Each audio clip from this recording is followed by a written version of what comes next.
Otep, cher Kamit, aujourd'hui nous sommes vendredi, nous allons procéder à la séance réponse aux questions. Et si vous n'avez pas la réponse à votre question, veuillez la réitérer, peut-être elle n'a pas été bien comprise. Les questions que je m'en vais ici, auxquelles je m'en vais ici apporter des éléments de réponse sont des questions qui ont été données de façon claire. Et prière de poser vos questions directement en commentaire sous l'une de mes récentes vidéos sur YouTube. Évitez de les poser sur WhatsApp parce que WhatsApp est fait pour ceux qui veulent des formations. Donc mon contact de WhatsApp, c'est pour ceux qui veulent des formations, qui veulent des consultations, qui veulent des services. Dans ce cas, ils peuvent me contacter directement sur WhatsApp. Mais si vos questions sont d'ordre personnel par rapport à vos recherches, si c'est lié à l'une de mes vidéos ou par rapport à votre réveil spirituel, posez-les sur mes récentes vidéos sur Skype. À défaut de cela, vous devez prendre une consultation pour que nous puissions avoir 10 à 20 à 30 minutes de causerie, vous et moi, en direct. Alors, réponse aux questions. Vous n'avez pas posé beaucoup de questions, mais voilà, je vais répondre à celles qui ont été posées. Première question, que pensez-vous de l'usage de Pentacle de Salomon? Voilà, le sceau des anges et du mantra Zinoro. Alors, le sceau de Salomon, que ce soit le sceau de Salomon, qui est en fait deux triangles isocèles, un qui regarde le haut, un qui regarde le bas, ce qui est en haut et comme ce qui est en bas, c'est des symboles universels. On va les retrouver en Asie, en Chine, un peu partout dans le monde. Voilà, c'est des symboles universels. Que ce soit l'étoile de David, dans le pentagramme qui va symboliser, généralement pas l'homme, ça symbolise l'homme, les 5 éléments, l'élément supérieur, l'élément divin ou akasha. Donc ces symboles sont universels, c'est des clés qui permettent de connecter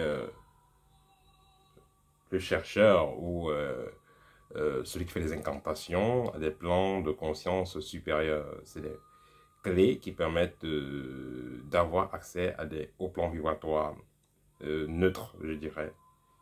Parce que avec ce pentagramme, on peut appeler les entités positives comme des entités négatives. Le pentagramme, il peut regarder le haut comme il peut regarder le bas.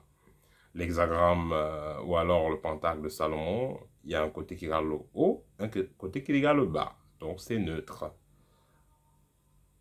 Avec ça, on peut appeler les entités angéliques, comme on peut appeler les entités démoniaques. Donc, qu'est-ce que je vais dire dessus? C'est que tout dépend de l'opérateur, tout dépend des clés qu'il a, tout dépend de la volonté qu'il a, tout dépend de la fréquence avec laquelle il veut être en résonance. Donc, l'usage de ces symboles sont neutres, ça dépend. C'est comme un couteau, on peut l'utiliser pour faire de la pour préparer de la nourriture, on peut utiliser le couteau pour aller voler, aller faire des braquages. Voilà. Donc, voilà, c'est ça la réponse que je voulais apporter par rapport à cette première question. Le sceau des anges, qu'est-ce que j'en pense? Le sceau des anges, vous allez voir archanges, les anges, quoi, pas les archanges, les anges, comme les archanges aussi, ils ont cité l'eau, Nixa, Gob avec la terre, et ainsi de suite, qui sont tels qu'on enseigne dans les livres de magie, Guide pratique de la magie, Jean-Luc Caradeux, tout ça. C'est des vieux chercheurs, voilà. La magie occidentale, c'est elle qui parle beaucoup de ça, hein, des sceaux des anges, angiologie pratique, cabale pratique, tout ça. Vous allez voir, généralement, il y a des sceaux, des symboles liés à des anges, à des entités, à des esprits, à des génies. Donc, ces sceaux-là vont permettre de vous mettre en résonance avec ces esprits-là. Mais le problème, est-ce que ces esprits-là viendront uniquement pour réaliser ce que vous voulez? Il faudra déjà, avant de se lancer dans l'appel des esprits, l'usage de ces symboles et autres, il faut noter que quand vous en faites usage des symboles, vous ouvrez des portes. Et si vous avez ouvert les portes, il faut pouvoir les fermer à la fin. Si vous ne les fermez pas, vous allez subir les conséquences et vous retrouvez les maisons soit possédées, soit hantées, et vous allez vous faire posséder vous-même, et vous allez commencer à avoir des cauchemars, des attaques, des problèmes pas possibles.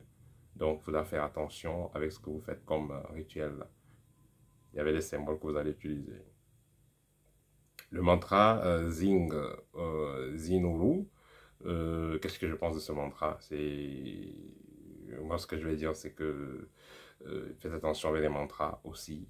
Il faudra, les trucs que vous voyez dans le livre là, il faudra faire attention. Il est mieux d'utiliser plutôt les mantras que vos guides vous auront appris, parce que ceux qui font partie de l'école savent de quoi je parle. À un moment donné, dans l'évolution, ils sont en contact direct avec les guides qui peuvent les passer les mantras, qui sont les seuls à comprendre, les seuls à connaître. Parce que les mantras, il y en a de façon illimitée, on ne peut pas connaître tous les mantras. Cependant, il sera important, quand vous avez un suivi paramètre spirituel, si vous utilisez les mantras qu'il vous a proposés, ça veut dire que lui-même, il a utilisé ces mantras.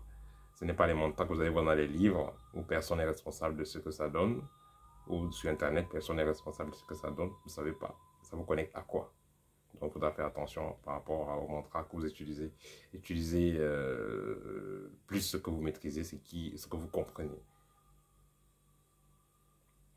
Un instant, je transfère un peu.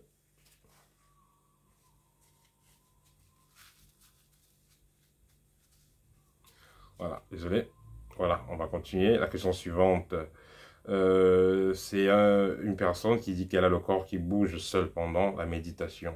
À quoi est-ce que cela pourrait être dû? Le corps qui bouge seul pendant la méditation, cela peut être dû au nœud spirituel intérieur, ça peut être dû aux implants spirituels, cela peut être dû aux méridiens qui ne sont pas bien débouchés, ça peut être dû à des chakras qui sont bloqués, qui ne fonctionnent pas correctement à cause des pollutions énergétiques.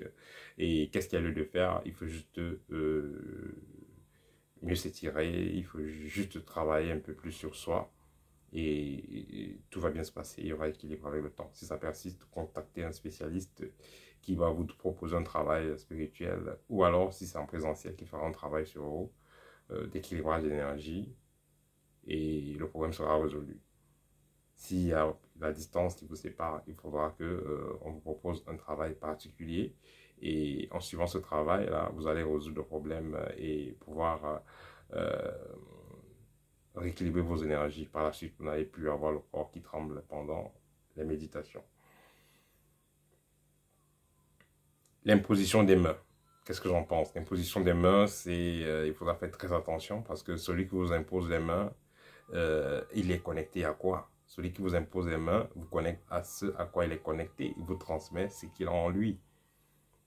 Si vous parlez de la Bible, chaque jour je parle du Saint-Esprit, mais entre-temps, il n'est pas dormi dans des cimetières. Entre-temps, il couche avec des folles. Entre-temps, il est dans les loges X ou Y. En vous imposant les mains, il va vous connecter. Et ce qu'il a, il va plutôt vous salir, énergétiquement parlant. Donc, n'allez pas vous faire imposer les mains par n'importe qui, n'importe comment. Sortir d'un égrégore familial et créer son propre égrégore. Déjà, vous faites partie de l'égrégore familial, que vous le vouliez ou pas, et vous y serez. Sortir de l'égrégore familial, c'est assez difficile. C'est comme si vous dites que vous voulez changer, vous voulez couper le lien de sang avec votre famille. C'est presque impossible, c'est très compliqué. Il sera plutôt mieux, ce n'est pas votre tâche, vous fuyez vos responsabilités. Il sera mieux pour vous de travailler sur vos énergies. Travailler sur cet égrégore familial-là pour augmenter sa vibration, pour le purifier, pour l'améliorer avec votre initiation. En s'initiant, vous allez donc améliorer l'égrégore familial. C'est la tâche que vous avez. Si vous ne le faites pas, personne ne le fera. Nous sommes la résultante de des actions de nos parents. C'est ce qui fait ce qu'on appelle le karma. Quand un enfant naît, pourquoi il ressemble à son père? Pourquoi il a le nez de son père? Pourquoi il a la bouche de sa mère? Pourquoi il a les oreilles de son père? Pourquoi il a les yeux de sa mère? Donc, pourquoi il y a cette ressemblance-là, vice-versa? Pourquoi? Parce que justement, c'est un ensemble puisque l'enfant, c'est comme un programme informatique, c'est un ensemble d'informations qui vont constituer dans cet enfant-là. Et il est donc normal que l'enfant ressemble à ses parents. Comme il y a la ressemblance physique, c'est comme ça que la ressemblance est aussi énergétique. Donc le karma qui a été transmis, qui s'est baladé de génération en génération, retrouvera les petits-enfants, les petits-fils, jusqu'à ce que ce karma-là soit nettoyé. Et la seule façon de le nettoyer, avec bravoure, c'est l'initiation. L'initiation vous permet de comprendre d'où vous venez et comprendre ce que vous avez à faire. Donc,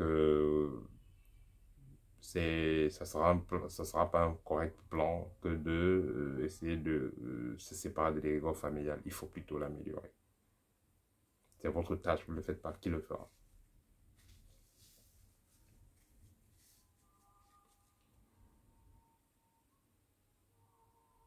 Question suivante. La validation pour qu'un sorcier agisse, il vous fera du oui. Quand poser la question, comme je dis sur la vidéo, peut-être sur la sorcellerie. Alors le sorcier va vous faire dire oui. Il va utiliser la ruse parce que si il n'a pas la possibilité d'agir sur vous, il doit passer par plusieurs moyens. Et même s'il a la possibilité d'agir sur vous, parce qu'il faut qu'il respecte les règles de l'art, il va vous faire du oui. Il va vous faire du oui, ou alors, comme on dit souvent, rester sans réponse et une réponse. Un sorcier vous dit par exemple que vous allez échouer, vous serez malheureux, vous ne pouvez rien faire sans lui, votre vie n'aura pas de sens, vous êtes destiné à l'échec. Tous les gens qui sont comme vous, tous les gens qui ont le nom de la famille, tous les gens qui sont de votre famille sont destinés à échouer, sont destinés à être misérables. Si quelqu'un a dit ça et vous ne dites rien, ça veut dire que vous avez accepté. Et le sorcier va donc s'appuyer sur ça et il va agir. Donc, faites attention au pouvoir de la parole.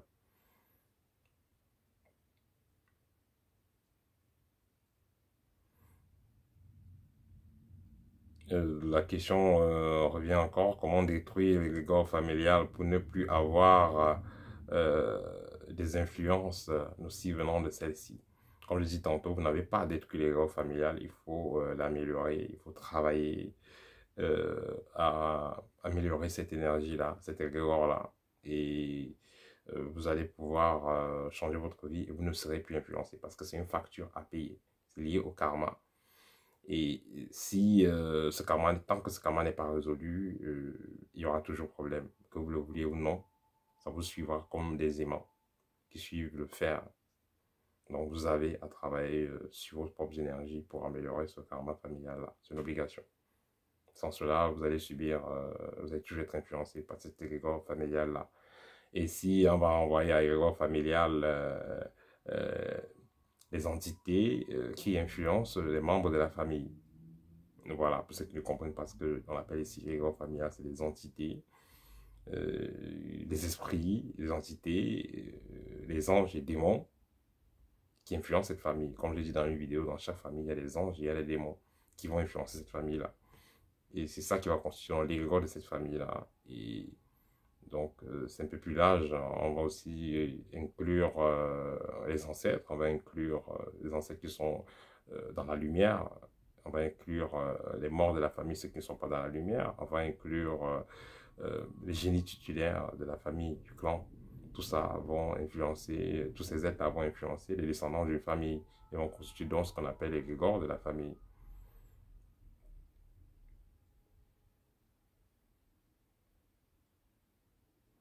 La dernière question, est-ce qu'un sorcier peut toucher physiquement des objets ou des personnes en se projetant astralement? Mais bien sûr, bien sûr. Quand quelqu'un a une couche de nuit, je n'ai pas dit ici quelqu'un qui a rêvé et s'est vu en train de faire l'amour, non. Vous êtes sur votre lit plaqué, vous n'arrivez pas à bouger et on vient vous pénétrer et tout. Là, vous n'êtes plus dans le rêve. Vous êtes là, mais les yeux sont fermés. Vous sentez, on vous pénètre, on vous touche, on fait tout.